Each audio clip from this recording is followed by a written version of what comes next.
Dear students, you are most welcome in your YouTube channel Darsh English classes. प्रिय विद्यार्थियों का दर्श इंग्लिश क्लासेस में हार्दिक स्वागत है। Today we are going to discuss about the model paper of class 10th UP board. आज हम कक्षा 10वीं के मॉडल पेपर का अध्ययन करेंगे इस वीडियो के माध्यम से, और ये जानने का प्रयास करेंगे 2023 में जो बोर्ड परीक्षा का आयोजन होना है, उस बोर्ड परीक्षा में किस प्रकार के प्रश्न आपसे पूछे जाएंगे इंग्लिश विषय में। So now let's start the video. अब इस वीडियो को हम स्टार्ट करते हैं। First of all you should know, सबसे पहले आपको ये जानना होगा कि ये क्वेश्चन पेपर ओनली 70 मार्क्स का होगा। जो क्वेश्चन पेपर इंग्लिश का आएगा आपके बोर्ड एग्जाम में, वो मात्र 70 नंबर के होंगे। जैसा कि आपको ज्ञात भी होगा, 30 मार्क्स आपके प्रैक्टिकल के लिए निर्धारित किए गए हैं। 30 अंक आपको प्रैक्टिकल के द्वारा दी जाएगी, और 70 मार्क्स का जो एग्ज़ाम होगा वो रिटन एग्ज़ाम होगा, जिसके लिए 3 आवर्स 15 मिनट्स निर्धारित किए गए हैं। 3 घंटे 15 मिनट में ये क्वेश्चन पेपर आपको सॉल्व करना है। स्टार्टिंग के 15 मिनट्स आपको इस प्रश्न पत्र को पढ़ने के लिए, समझने के लिए दिए गए हैं, और बाकी 3 घंटे में आपको इस पेपर को पूरी तरह से सॉल्व करना होगा। मेरे प्रिय विद्यार्थियों, ये प्रश्न पत्र हम 2 पार्ट में सॉल्व करने का प्रयास करेंगे। ये प्रश्न पत्र का पहला पार्ट है, जिसमें हम पर्टिकुलर कुछ क्वेश्चंस की बात करेंगे। So now let's start the video. सबसे पहले हम सेक्शन ए को लेते हैं। सेक्शन ए जो कि ऑब्जेक्टिव क्वेश्चंस पे आधारित प्रश्न पत्र होंगे। इस पर्टिकुलर सेक्शन में मैं आपको बता दूं, इस पूरे प्रश्न पत्र में 4 सेक्शन में इस प्रश्न पत्र को डिवाइड किया गया है। Section A, section B, section C and section D. अभी जब हम इस प्रश्न पत्र को पूरी तरह से देखेंगे तो आप ये देखेंगे कि इस पूरे पेपर को 4 भागों में बांटा गया है। तो हम सेक्शन ए की बात कर रहे हैं, जिसमें 20 क्वेश्चंस OMR बेस्ड होंगे। 20 अंक के जो प्रश्न होंगे वो MCQ होंगे, मल्टीपल चॉइस क्वेश्चन होंगे, जिनके लिए आपको 20 नंबर दिए जाएंगे। So now let's start the question. सबसे जो पहला प्रश्न है इस प्रश्न पत्र का, जो कि हमने लिखने का प्रयास किया है, what did Lencho compare the large rain drops with. Lencho ने रेन ड्रॉप्स को किससे तुलना किया है। ये जो रेन ड्रॉप्स है, जो वर्षा की बूंदें हैं, उसको किस नाम से लेंचो ने संबोधित किया था। Pearls, diamonds, new silver coins, none. अब आपको इन 4 में से कोई एक ही विकल्प है जिनका आपको सही आंसर देना होगा। So right answer is the option number C. इस पर्टिकुलर लेसन में लेंचो ने रेन ड्रॉप्स को न्यू सिल्वर कॉइन्स के रूप में संबोधित किया था। नेक्स्ट हम क्वेश्चन की बात करते हैं। Question number 2, how many siblings did Anne Frank have. Anne Frank के कितने सिबलिंग्स थे, कितने सहोदर थे। तो एन फ्रैंक जो लड़की है, इसकी एक सिबलिंग थी, इसलिए क्वेश्चन नंबर 2 का option number A is the right answer. Next question की बात करते हैं। क्वेश्चन नंबर 3, कुर्ग इज किस चीज़ के लिए फेमस है। तो आपको मैं बता दूं, कुर्ग कॉफ़ी के लिए फेमस है, अर्थात option number C is the right answer. Option number C ही इसका सही आंसर होगा। क्वेश्चन नंबर 4 की तरफ बढ़ते हैं। What are the bakers known as in Goa. Bakers को गोवा में किस नाम से जाना जाता है। बेकर्स को गोवा में पैडर के नाम से जाना जाता है, अर्थात option number A is the right answer. Question number 5 की तरफ बढ़ते हैं। Who is the poet of the poem fire and ice. Fire and ice जो पोएम है, इस पर्टिकुलर पोएम के पोएट का नाम आपको बताना है। So right answer is the option number B, Robert Frost fire and ice के पोएट हैं। क्वेश्चन नंबर 6 की तरफ बढ़ते हैं। The word like chai and chini, ये जो वर्ड 2 शब्द हैं, चाय और चीनी, ये कहाँ से डिराइव्ड किए गए हैं, किस देश से लिए गए हैं। So your right answer is option number B, ये चाइना से डिराइव्ड किए गए हैं, चाय एंड चीनी, अर्थात ऑप्शन नंबर बी ही इसका सही आंसर है। नेक्स्ट क्वेश्चन की तरफ बढ़ते हैं। Where does fog arrive. Fog कहाँ पर पहुँचा था। तो आपका आंसर जो होगा वो सिटी एंड हार्बर, ये 2 जगहों पे फॉग था, अर्थात option number D is the right answer, both A and B. ये 2 ऑप्शन जो इसमें हैं, ए और बी, ये दोनों ही सही हैं, अर्थात option number D is the right answer. Next question की तरफ बढ़ते हैं। क्वेश्चन नंबर 8, शोफर मीन्स, आपको शोफर का तात्पर्य बताना है, अर्थ बताना है। शोफर मीन्स ड्राइवर होता है, अर्थात ये option number C is the right answer. Question number 9 की तरफ बढ़ते हैं। Anil was dot dot dot old, it means यहाँ पे ये पूछने का प्रयास किया जा रहा है कि अनिल जो लड़का था वो कितने वर्ष उसकी उम्र थी। So right answer is the option number B, Anil was 25 years old, Anil 25 वर्ष का था। नेक्स्ट क्वेश्चन की तरफ बढ़ते हैं। ग्रिफिन वाज ऑफन, ये जो ग्रिफिन है ये अक्सर क्या बन जाया करता था, actor, shopkeeper, scientist, landlord, and right answer is the option number C, scientist. ये जो ग्रिफिन था ये साइंटिस्ट बन जाया करता था, अर्थात ऑप्शन सी ही इसका सही आंसर है। नेक्स्ट क्वेश्चन की तरफ बढ़ते हैं जो कि ग्रामर सेक्शन से ली गई है, ये व्याकरण से संबंधित प्रश्न है। आइडेंटिफाई द करेक्ट स्पेलिंग, आपको ये 4 वर्ड दिए गए हैं, इनमें जो राइट स्पेलिंग वाले वर्ड हैं उनको आपको चूज करना है। डिक्शनरी, डिक्शनरी का जो राइट स्पेलिंग्स होता है वो होता है DICTIONARY, अर्थात option number A is the right answer. Next question की तरफ बढ़ते हैं। यहाँ पे जो आपको आई नज़र आ रहा है ये बाय मिस्टेक प्रिंट हुई है, आप इसे आई को काट दें, इसे रिमूव कर लें। Now start, you believe in destiny, यहाँ पे आप ध्यान दें, ये जो बिलीव वर्ड है ये बिलीव का जो इस्तेमाल होता है वो प्रेजेंट इंडेफिनिट टेंस में होता है, अर्थात अब आपके पास 2 ऑप्शन मिलते हैं, पहला डू एंड दूसरा डोंट। ये 2 ऑप्शन हैं, 2 में से ही कोई एक सही है। अब आपको देखना है कि सही कौन सा है। मेरे प्यारे विद्यार्थियों, मैं आपको बता दूं कि डोंट का इस्तेमाल जब भी होता है स्टार्टिंग में तो वहाँ पे उसके बाद डायरेक्ट वर्ब आता है। अगर यहाँ पे यू नहीं होता, ये जो यू दिख रहा है अगर ये नहीं होता तो डोंट का इस्तेमाल आप कर सकते थे, बट यहाँ पे यू है, अर्थात आपका जो राइट आंसर होगा वो आंसर नंबर ए होगा। Option A is the right answer. इसकी फुल सेंटेंस जो होगी, do you believe in destiny, ये आई यहाँ रिमूव कर लीजिएगा आप, जैसा कि मैंने आपको बताया है। क्वेश्चन नंबर 13 की तरफ बढ़ते हैं। Choose the plural of man, man का प्लूरल आपको बताना है। मैंने अपने वीडियो के जिस वीडियो में मैंने नाउन की चर्चा की, नंबर की चर्चा की, उस वीडियो में हमने आपको बता रखा है कि कुछ ऐसे नाउन्स हैं जिनके वावेल्स को चेंज करके सिंगुलर से प्लूरल बनाए जाते हैं, अर्थात option number C is the right answer, men is the plural of man. Question number 14 की तरफ बढ़ते हैं। What is the superlative degree of the word bad, इस बैड वर्ड का सुपरलेटिव डिग्री आपको बताना है। सुपरलेटिव डिग्री में जनरली आप मोस्ट का इस्तेमाल पाएंगे, आर आप उसके लास्ट में ST का इस्तेमाल पाएंगे, यानी ST वाला जो शब्द इसमें होगा वही उसका सही आंसर होगा, अर्थात वर्स्ट ये सुपरलेटिव डिग्री है। या फिर अगर आपको किसी वर्ड के पहले मोस्ट लगा हुआ होगा तो आप समझ लीजिएगा कि वो सुपरलेटिव फॉर्म में है। नेक्स्ट बात करते हैं, क्वेश्चन नंबर 15 की तरफ बढ़ते हैं। Many persons have died blood cancer dot dot, यहाँ पे आपको फिल करना है। अब आपके पास 4 ऑप्शंस हैं, from, of, by and none of the above. आपको बताना है कि सही आंसर कौन सा है। मैं आपको बता दूं, जब कभी भी डाइड का इस्तेमाल होता है उसके ठीक बाद हमेशा ऑफ का इस्तेमाल होता है, दूसरा कोई प्रीपोजिशन का इस्तेमाल नहीं कर सकते आप, अर्थात option number B is the right answer. Option B इसका सही आंसर होगा। क्वेश्चन नंबर 16 की तरफ बढ़ते हैं। There is a minor mistake, यहाँ प्रिंटिंग मिस्टेक हुई है। Point out the gender of duck, यहाँ पे जेंडर के ठीक पहले आप एक वर्ड नोट कर लें, मैस्कुलिन। यहाँ पे ये पूछा जा रहा है कि डक जो वर्ड है इसका मैस्कुलिन जेंडर आपको बताना है डक का, यानी डक ये स्त्रीलिंग है, आप इसका पुल्लिंग बताइए। तो option number C is the right answer. Duck का जो मैस्कुलिन जेंडर होता है वो ड्रैक होता है।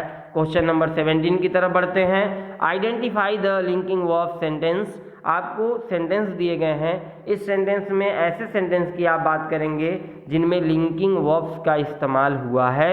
मैं आपको बता दूं, linking verbs is, am, are, was, were, इनके बाद यदि आपको कहीं भी नाउन मिलता है तो वो लिंकिंग वर्ब है, और इनके बाद यदि कोई वर्ब का इस्तेमाल हुआ है तो ये ऑक्सिलरी वर्ब बन जाते हैं। अब आप इस लाइन को अगर पर्टिकुलर ध्यान से देखें तो पहली लाइन में ही इज अ टीचर, यहाँ पे इज के बाद नाउन का इस्तेमाल हुआ है, एंड ही इज टीचिंग, यहाँ पे टीचिंग जो है ये वर्ब है, अर्थात आपका जो राइट आंसर होगा वो ऑप्शन नंबर ए होगा, ही इज अ टीचर। ये लिंकिंग वर्ब वाले सेंटेंस हैं, यहाँ पे इज जो वर्ड है वही आपका लिंकिंग वर्ब है। क्वेश्चन नंबर 18 की तरफ बढ़ते हैं। सी वॉज ऑनेस्ट लेडी, यहाँ पे ये बताया गया है कि ऑनेस्ट के ठीक पहले आपको क्या फिल करना होगा। आपके पास 3 आर्टिकल दिए गए, द, ए, एन। आप यहाँ ध्यान देंगे एच जो वर्ड है, लेटर है, ये साइलेंट है। इसे जब पढ़ रहे हैं तो आप इसे ऑनेस्ट प्रोनाउंस करते हैं, अर्थात इसकी जो साउंड है वो वावेल साउंड है और वावेल साउंड के साथ हमेशा एन का इस्तेमाल होता है, अर्थात option number C is the right answer. Next question की तरफ बढ़ते हैं। Question number 19, write synonyms of protect. Protect का सिनोनिम्स आपको बताना है, यानी पर्यायवाची बताना है। Defend, dull, defeat, dispute. यहाँ पे 4 वर्ड आपको दिए गए। इन 4 वर्ड में जो डल वर्ड है इसका मतलब होता है नीरस, डिफीट मतलब हराना, डिस्प्यूट मतलब झगड़ा, विवाद। सो डिफेंड मतलब होता है सुरक्षा करना, रक्षा करना, अर्थात प्रोटेक्ट का जो सिनोनिम होगा वो डिफेंड होगा, अर्थात क्वेश्चन नंबर 19 का जो राइट आंसर होगा वो ऑप्शन नंबर ए होगा। क्वेश्चन नंबर 20 की तरफ बढ़ते हैं। Choose the correct antonyms of fame. Fame का करेक्ट एंटोनिम्स आपको बताना है। मेरे प्रिय विद्यार्थियों, फेम का जो एंटोनिम होता है वो डिसग्रेस होता है, बट यहाँ पे डिसग्रेस कोई ऑप्शन नहीं है आपके पास। और ऑल ऑफ द दीज ये जो वर्ड है ऑप्शन है, यहाँ पे आप नन कर लें, क्योंकि यहाँ पे जितने भी ऑप्शन दिए गए हैं सभी रॉन्ग हैं, अर्थात ऑप्शन नंबर डी जो कि नन होना चाहिए, यानी इसमें से कोई भी सही आंसर आपको नहीं दिया गया है। एंटोनिम का जो हम बात करते हैं फेम का, तो ये फेम का एंटोनिम डिसग्रेस होता है। आप इसे राइट डाउन भी कर सकते हैं। क्वेश्चन नंबर 21 की तरफ बढ़ते हैं। यहाँ पे आपको एक पैसेज दी गई है, इस पैसेज को आपको रीड करना है। इसके बाद आपको कुछ क्वेश्चंस पूछे गए हैं, इन क्वेश्चंस के आंसर्स आपको देने हैं। Now let's start the passage. Long long ago Florence Nightingale was the first woman who was awarded the Order of Merit for her pioneering works in nursing profession. She was born on May 12, 1820 of a rich family in Florence, Italy. We remember her as an embodiment of love, sacrifice, dedication for mankind. At the overcrowded Scutari Hospital, she was often found serving the wounded soldiers, even in the midst of night, holding a lamp in her hand. Its result is that succeeding generations known her as the Lady of Lamp. In true sense she was a human being. हम जिस particular महिला की बात कर रहे हैं उनका नाम फ्लोरेंस नाइटिंगेल है।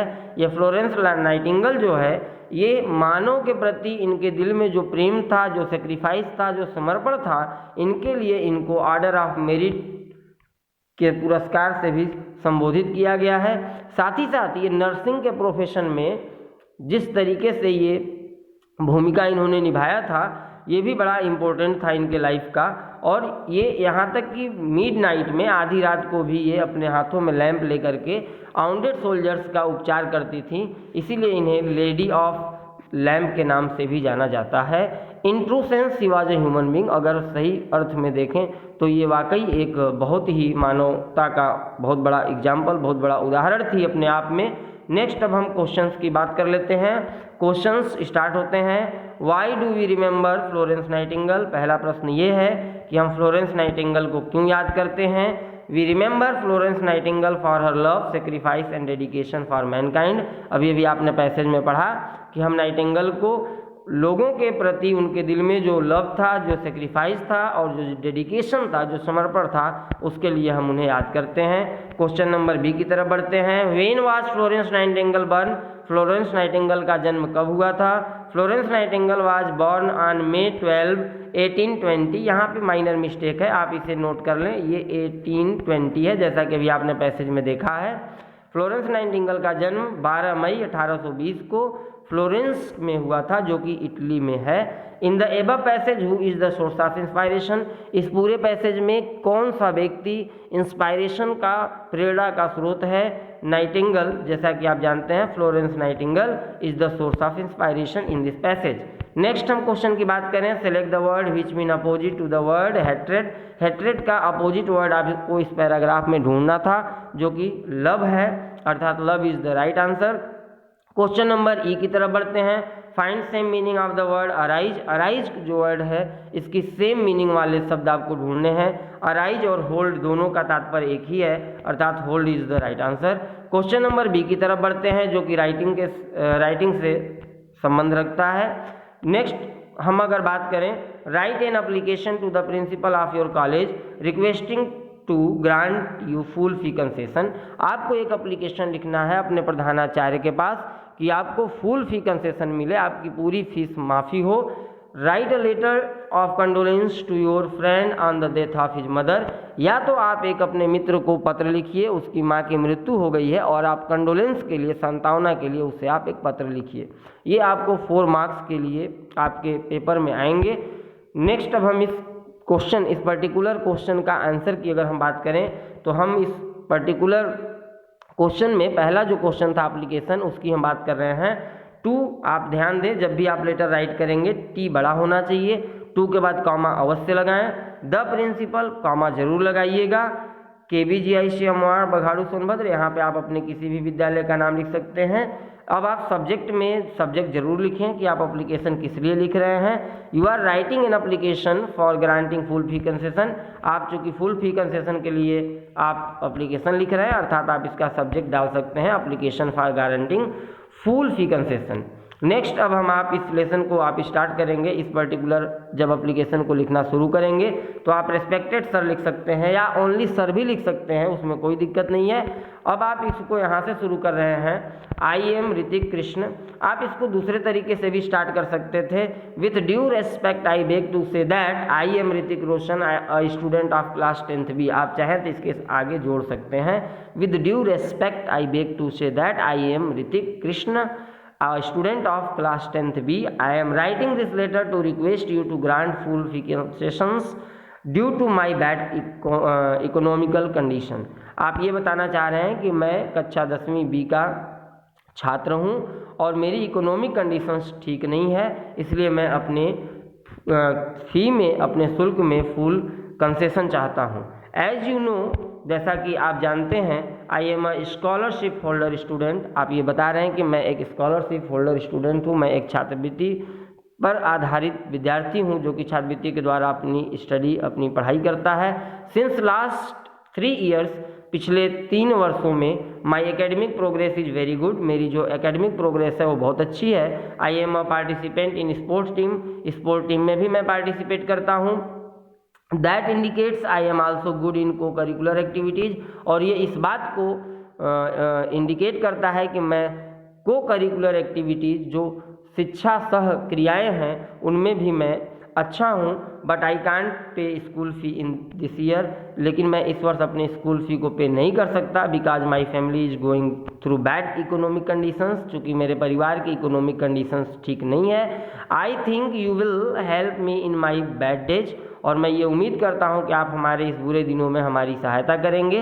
दस I am humbly requesting you to grant me full fee concession. और इस प्रकार से मैं आपको फुल फी कंसेशंस के लिए रिक्वेस्ट करता हूँ कि आप इसकी अनुमति देंगे, so that I can get superior education and high quality learning environment from this school. ताकि मैं एक अच्छी शिक्षा पा सकूँ और एक उच्च गुण वाली एक लर्निंग इन्वायरमेंट मुझे इस स्कूल में मिल सके। अब आप यहाँ पे लास्ट में जब कंक्लूजन करेंगे तो थैंक यू लिखने के बाद नीचे उसके डेट लिखें और उसके ठीक राइट साइड में योर्स ओबीडियंटली लिख करके आप अपना नाम लिख देंगे। इस तरह से ये आपका क्वेश्चन पूरी तरह से कंप्लीट हो जाएगा। नेक्स्ट हम क्वेश्चन नंबर 23 की तरफ बढ़ते हैं, जहाँ पर आपको एक ऐसे लिखना होगा, right a long composition on any one topic. आपको किसी एक टॉपिक पे लॉन्ग कंपोजिशन लिखना होगा, ऐसे लिखना होगा। आपको 3 टॉपिक दिए गए हैं, environment protection, my mother and Indian festival. इसके लिए आपको 6 मार्क्स निर्धारित किए गए हैं। हम इस पर्टिकुलर वीडियो के माध्यम से आपको इंडियन फेस्टिवल पर एक ऐसे लिखने का प्रयास कर रहे हैं, आपको बताने का प्रयास कर रहे हैं। दिवाली, जैसा कि आप जानते हैं दिवाली आने वाली है। Diwali also known as Deepawali is a festival celebrated in almost all parts of India. Diwali जो है वो दीपावली के नाम से जानी जाती है और भारत के लगभग सभी हिस्सों में मनाई भी जाती है। It is an Indian festival, ये एक भारतीय त्यौहार है। That marks the victory of good over bad evil. और ये एक इस चीज़ का प्रतीक है कि बुराई के ऊपर अच्छाई की जीत। It is festival celebrated by Indians with great enthusiasm. The festival जो ये फेस्टिवल है ये commemorates joy, harmony, victory. It also marks the return of Lord Rama from exile which is describe in the epic Ramayan. आपने जैसा कि रामायण जो कि हिंदुओं का एक बहुत बड़ा महाकाव्य है, इस महाकाव्य में जिस तरह से राम के वनवास से लौटने के बाद जिसका वर्णन है, तो आप ये भी कह सकते हैं कि भगवान राम के वनवास से लौटने के बाद उनके खुशी में इसको मनाया भी जाता है, जैसा कि ऐसा लोगों का मानना है. Diwali is derived from the Sanskrit word Deepawali. Diwali जो वर्ड है वो संस्कृत शब्द के दीपावली से लिया गया है, which means row of light, जिसका मतलब होता है रो ऑफ लाइट्स अर्थात प्रकाश की पंक्ति. So this festival is celebrated by lighting lamps, usually earthen lamps all round the house office. इसलिए ये जो त्यौहार है ये मेनली इसमें लाइट्स, जो लाइटिंग लैम्प्स होते हैं, जो कि मिट्टी की जो दिए होते हैं, दीपक होते हैं, उनको जला करके घरों में, ऑफिसों में इसको सेलिब्रेट किया जाता है. It is also symbolizes light as the victory over darkness. और ये साथ ही साथ अज्ञानता के ऊपर ज्ञान का भी सिम्बोलाइज है, प्रतीक है. Generally according to the stars the date of Diwali falls in October और नवंबर. अगर हम ग्रह नक्षत्र के हिसाब से देखें तो ये जो दिवाली का पर्व है ये जनरली अक्टूबर या नवंबर में मनाई जाती है. And is expected to be 20 days after Dussehra. और ये मानी जाती है कि दशहरा के 20 दिनों के बाद दिवाली मनाई जाती है. It is celebrated in Hindu month Kartik. Hindu महीने में अगर देखें तो कार्तिक महीने में ये दिवाली का त्यौहार मनाई जाती है.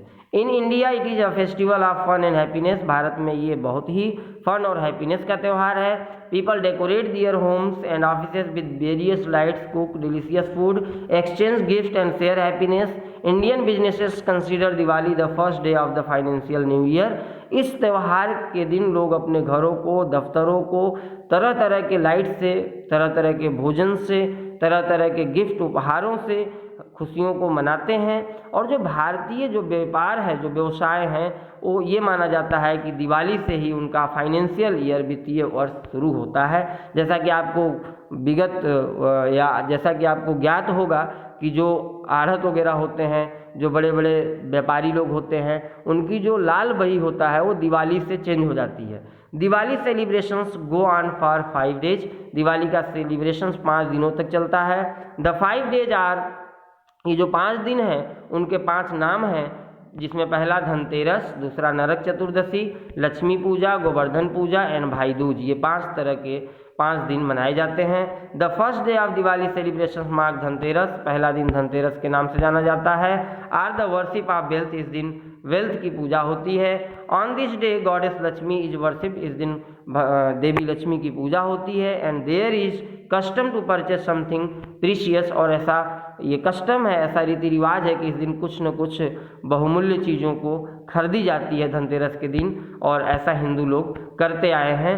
नेक्स्ट हम बात करें, it is believe that goddess Lakshmi visit the place of worship. ऐसा माना जाता है कि जिस जगह पे पूजा होती है उस जगह पे देवी लक्ष्मी उस दिन विजिट करती हैं, भ्रमण करती हैं, चाहे वो घर हो या ऑफिस हो.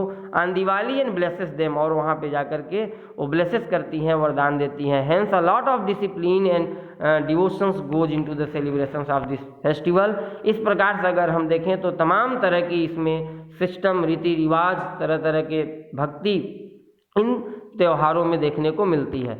Diwali is a festival enjoyed by everyone. Diwali एक ऐसा त्यौहार है जो सबके द्वारा इंजॉय की जाती है. Amid all the festivities we tend to forget that bursting crackers lead to noise and air pollutions. ये सब कुछ ठीक है, लेकिन अगर हम थोड़ा सा, हमें जो क्रैकर्स हैं, जो पटाखे हैं, उनको बचाना होगा, उनको कम यूज करना होगा, क्योंकि ये नॉइज और एयर पॉल्यूशंस को क्रिएट करते हैं. It can be very dangerous for kids and can even cause fatal Burns. ये बहुत ज़्यादा बच्चों के लिए खतरनाक होते हैं.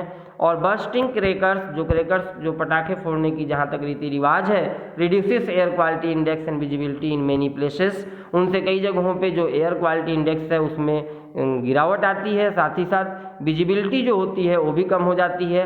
Responsible for accidents that are often reported after the festival. आप अक्सर सुने होंगे कि जब फेस्टिवल ये गुजरता है तो उसके बाद ये न्यूज आते हैं कि यहाँ पे जो है धुएं की वजह से दिख नहीं रहा था, कोहरा था, इस वजह से एक्सीडेंट्स हो गए. Hence it is important to have a safe and eco friendly Diwali. इसलिए ये हमें मान के चलना चाहिए कि हम जब भी दिवाली मनाएं तो सेफ़ और इको फ्रेंडली होना चाहिए, इन्वायरमेंटल फ्रेंडली होना चाहिए। मेरे प्रिय विद्यार्थियों, आप इस वीडियो के लास्ट तक बने रहें। इस वीडियो का सेकंड पार्ट भी मैं बहुत जल्द ही डाल दूंगा, आप उसे भी देखें। क्वेश्चन नंबर 24 की तरफ बढ़ते हैं। कंप्लीट द स्पेलिंग्स कंप्लीट करने हैं। यहाँ पे आपको ये वर्ड है जहाँ पे आप देख सकते हैं इन के बाद डॉट है, YCLO के बाद डबल डॉट है, DIA है। अब इसे आप जब कंप्लीट करेंगे तो ये इंसाइक्लोपीडिया हो जाएगा और इस तरह से ये राइट आंसर कंप्लीट हो गया आपका। पंचुएट द फॉलोइंग सेंटेंस, एक सेंटेंस दी गई है, आपको इसमें पंचुएट करना है। पंचुएट का मतलब जहाँ पे स्मॉल लेटर है, जहाँ पे कैपिटल होने चाहिए थे, जहाँ कॉमा नहीं है, जहाँ फुल स्टॉप नहीं है, उनका आपको यूज करना है। अब आप इसे देखें, नो वर्ड के बाद कॉमा लगनी चाहिए। आई स्मॉल दिख रहा है बट इसे कैपिटल हमेशा होना चाहिए। IM, अब ये नाम है मटिल्डा लॉइजेल, आप इसमें M कैपिटल कर दें, L कैपिटल कर दें, लास्ट में फुल स्टॉप लगा दें, ये राइट आंसर आपका हुआ। क्वेश्चन नंबर C की तरफ बढ़ते हैं। Make passive voice of the following, एक वर्ड दी गई है, आपको इसके पैसिव बनाना है। Post this letter should be posted. अब आप ध्यान दें, जब एक्टिव से पैसिव आपको बनाना होता है तो जो ऑब्जेक्ट है वो सब्जेक्ट बनता है और जो सब्जेक्ट है वो ऑब्जेक्ट बनता है। चूंकि ये इम्परेटिव सेंटेंस है तो यहाँ पे आपको सब्जेक्ट नहीं दिखेगा, बट आप ये समझ लें यहाँ पे यू छिपा हुआ होता है। एक तो ये तरीका है, इस तरीके से आप इसे बना सकते हैं, the letter should be posted. दूसरा ये भी तरीका है, आप सेंस के according you are ordered to, you are requested to, you are advise to, इसका भी इस्तेमाल करिए और आप इसे बना सकते हैं। लास्ट में आप जो आपको क्वेश्चन दी गई है आप उसे सेम टू सेम उतार सकते हैं। सिर्फ इम्परेटिव के लिए ये फार्मूला आपका काम करेगा। क्वेश्चन नंबर D की तरफ बढ़ते हैं। Question number D, change into indirect speech, आपको इनडायरेक्ट स्पीच में चेंज करना है। Manu said to Vijay don't play with fire. तो इस क्वेश्चन को राइट आंसर अगर आपको बनाना है तो सबसे पहला तरीका होता है सेड टू को फॉरवर्ड में बदल दीजिए और डू को हटा दीजिए, डोंट को पूरा हटाइए और सिर्फ टू लगा दीजिए और बाकी सभी चीज़ों को एज इट इज उतार दीजिए। यानी Manu forward Vijay to play with fire, ये तो सिंपल सा तरीका हुआ। दूसरा, सेंस के अकॉर्डिंग भी आप इसे बना सकते हैं। आप मनु जो है वो हो सकता है एडवाइज कर रही हो विजय को, तो आप कह सकते हैं मनु एडवाइज विजय। अब आप यहाँ ध्यान दें एक चीज़, जब आप एडवाइज यानी सेंस के अकॉर्डिंग बनाते हैं तो आपको सेंटेंस को जोड़ने के लिए नॉट टू इस्तेमाल करना होगा। यहाँ पे माइनर प्रिंटिंग मिस्टेक है, आप इसे Manu advise Vijay not to play with fire, ये आपका राइट आंसर होगा। नेक्स्ट क्वेश्चन की तरफ बढ़ते हैं। कंप्लीट द सेंटेंस, आपको ये सेंटेंस कंप्लीट करना है। ही इज ट्राइड टू, ये ट्राइड वर्ड लिखा हुआ है। अब आप ध्यान देंगे यहाँ एक इंपॉर्टेंट बात, जब कभी भी टू के बाद खाली हो तो आप उसे V1 से ही स्टार्ट करें। He tried to get first position in the class, यहाँ देखें ये गेट जो वर्ड है ये V1 है, वर्ब का फर्स्ट फॉर्म है, अर्थात he tried to get first position in the class, उसने कक्षा में प्रथम स्थान पाने का प्रयास किया। It is the right answer. Next हम क्वेश्चन की तरफ बढ़ते हैं। Question number 25, translate into English, आपको एक पैराग्राफ दी जाएगी जिसका आपको इंग्लिश बनाना होगा और ये आपके सूझबूझ पर आधारित प्रश्न होता है। आप जितना ज़्यादा प्रैक्टिस करते हैं उतना ज़्यादा आप उसको सही तरीके से एक्यूरेसी के साथ फ्लॉलेसली आप उसे चेंज कर पाते हैं इंग्लिश में। तो मेरे प्रिय विद्यार्थियों, ये अब तक आपने इस पर्टिकुलर क्वेश्चन पेपर का जो आपका प्रश्न पत्र बोर्ड एग्जाम 2023 में आएगा उसका 3 पार्ट देखा, section A, section B, section C। Now जो सेक्शन C क्वेश्चन है, जो सेक्शन C से जो प्रश्न आते हैं वो लिटरेचर के होते हैं, वो आपके किताब की प्रश्न होती है, प्रोज, पोएट्री, सप्लीमेंट्री जो आप पढ़ते हैं उस किताब के सारे प्रश्नों को दिए जाते हैं, जिसका अध्ययन हम अपने वीडियो के दूसरे पार्ट में करेंगे। So thank you. और आप सबको अगर ये वीडियो पसंद आए तो आप इसे लाइक सब्सक्राइब जरूर करें। मेरे प्रिय विद्यार्थियों, आप सबका फिर से दर्श इंग्लिश क्लासेस में हार्दिक स्वागत है और आप सबका तहे दिल से धन्यवाद है कि आपने इस वीडियो को लास्ट तक देखने का प्रयास किया। Thank you.